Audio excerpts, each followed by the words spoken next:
నిజమైన తల్లిదండ్రులు చేతనైనంత వరకు మీ బిడ్డలను మీరు దాచేవారిగా కావాలి. దాచండి.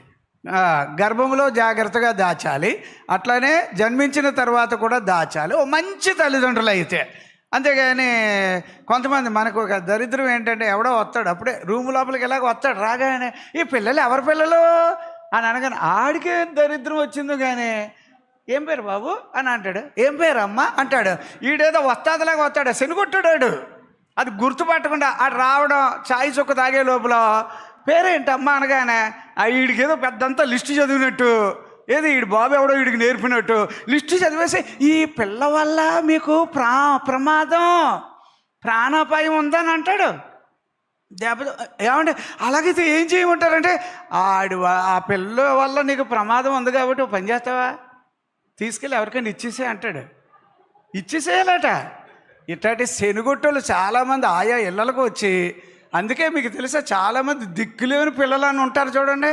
వాళ్ళకి అమ్మ బాబులు లేకుండా ఏం పుట్టలేదు, పుట్టారాళ్ళు అమ్మ బాబులు ఉండే.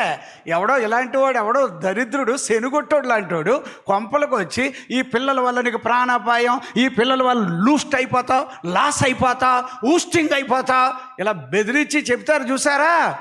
అలా అంటే నేను పిల్లల్ని పెంచినోను కాబట్టి, అనాథ పిల్లల్ని పెంచాను.